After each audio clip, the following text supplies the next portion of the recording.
Please subscribe Ito Money Vlog.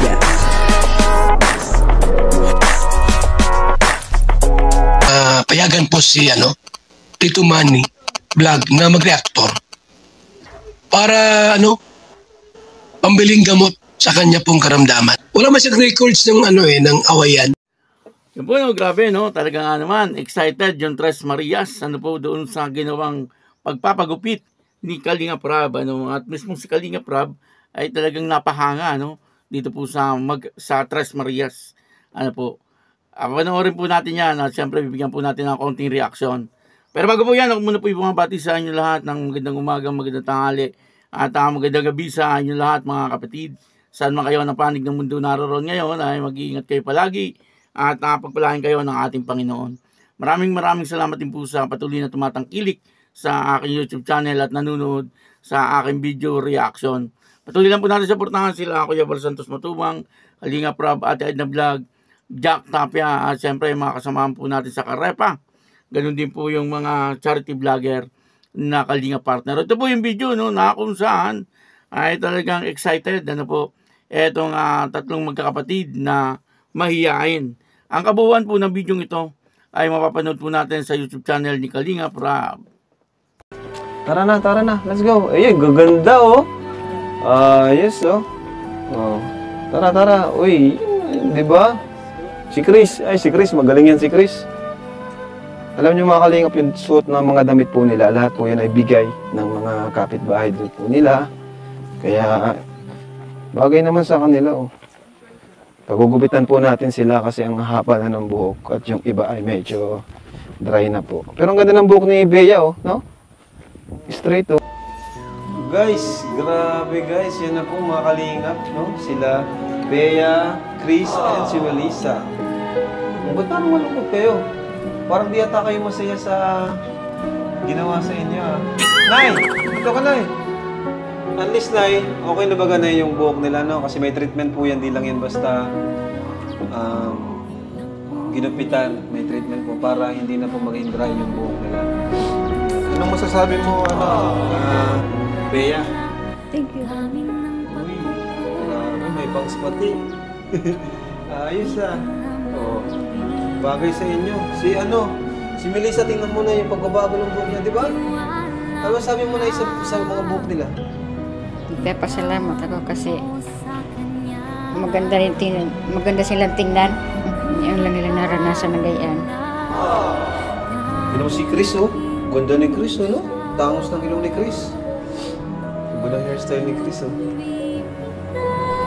Bagay na Tingnan mo na, yung buhok niya, ibang-iba na to. Ano po? Ibang-iba na nga. Ibang-iba na, Hindi na kulot. Hindi na kulot. Sa tingin mo, gusto niya man yung kupet? Hindi niya lang sinasabi. Gusto niya naman nila yun. Gusto naman. Kasi nagsabi sa akin na papagupitan daw nga nila yun. Nung nalaman po nila papagupitan ko sila, di ba nung nakaraan, excited po sila. Oo. Kasama po sila. Si Bea, ganda ni Bea, Ikaw, Chris, ano masasabi mo, Chris? Mag-thank you ka, Chris. Thank you. Ano po? Thank you. Ikaw, Melissa, ano masasabi mo, Melissa? Thank you. Melissa, nagustuhan mo ba yung kapit? Nagustuhan mo? Diba? At least wala na yung dry. So, dadagdagan yung inyong confidence, diba? Yung tiwala sa sarili. So, pwede na kayong maglakad-lakad doon sa barangay nyo. Hindi na kayo mahihiya. Bagay na bagay mo. Ganda. Ganda ng bagsak ng buhok nila. Ito, ganda ng buhok, no? Pang-anime. Pang-anime yung buhok ni Bea, Yun po, tayo ay nakasando lang kasi sobrang pong init dito sa amin. Talagang makikita nyo yung init dito, parang umaapoy, Kaya sando-sando lang tayo ngayon. At yun na dito po ay excited naman daw po yung tatlo, Bagamat hindi po natin halata, sabi po nung ina, ay talagang excited naman daw po yung tatlo. Nagkwento po yung ina. Nung hindi pa raw po pinapagupitan ng Kalinga Prab, etong tatlo, ay talagang inihintay po nila etong si Kalinga Prab, kasi papagupitan nga daw po sila. At excited nga daw po, Di po natin halata, no? na excited yung tatlo, pero siguro sa kanilang mga puso at damdamin ay excited po sila. Nahihiya lang po nilang ipakita. At nakita po natin, gaganda nung magkakapatid, itong si Chris, napakaganda po niya, at parang maliit lang yung mukha niya, at matangos yung kanyang ilong. At ganoon din po itong dalawa, si Melissa ay talagang Pilipinang-Pilipina ang kanyang kagandahan. At itong si Bea ay talagang pwedeng pang model, nakikita ko po sa batang ito. Matanggalan po yung ugali niya na mahihain. Magiging maayos po ang buhay nito. Kahit naman po sino sa kanila. Kasi magaganda po sila eh. At pwedeng-pwede po sila sa Kalingap Angels. Basta matanggalan po yung ugali nila, na pagiging mahihain ay talagang magiging okay po ang buhay ng mga batang ito, At kahit si Kalingap Rob, nakita niya po, na magaganda ang mga batang ito, Si Bea, bilib na bilib po itong si Kalingap Rob, doon sa buhok ni Bea, napakaganda nga naman talaga. Lalo-lalo na po nung naayusan, makikita po natin si Bea. Sabi ko nga po kanina, talagang pwedeng modelo. Itong si Bea. At bihira lang po natin sila na makita na natutuwa po sila, Siguro sa sarili po nila ay natutuwa naman po talaga sila, kung sila lang po ang nag-uusap-usap, siguro ay nagkakatuwa naman po sila, at tumatawad din naman po sila. At minsan makikita po natin, tumatawa naman po sila, pero bahagyang-bagya lang. Kasi mahihiyain nga po sila, lalo na ngayon, nagupitan po sila. Siyempre, ay medyo mahihiya pa po sila. Lalo na kung may makakakita. At pupunahin po sila. Ganun po yung mga yung mga mahihiyain. Lalo na yung mga katulad po nito, na kapag po na napapansin, mas lalo po silang nahihiya.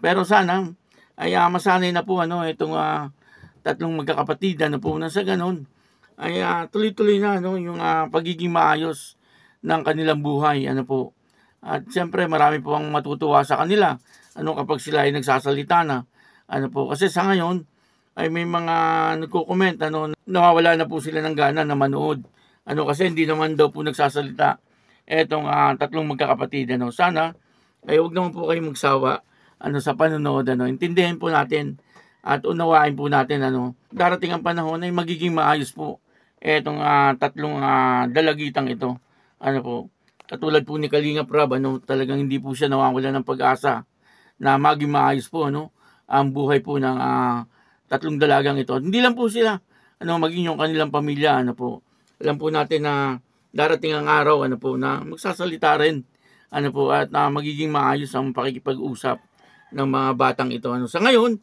ay talagang nakikita po natin ay nandun pa rin po talaga, yung pagiging mahihain nila. Bagamat, meron na po silang improvement na bahagya, pero yun po ay isang malaking sign na, na unti-unti ay magiging maayos po sila. Lalo na po itong si Chris.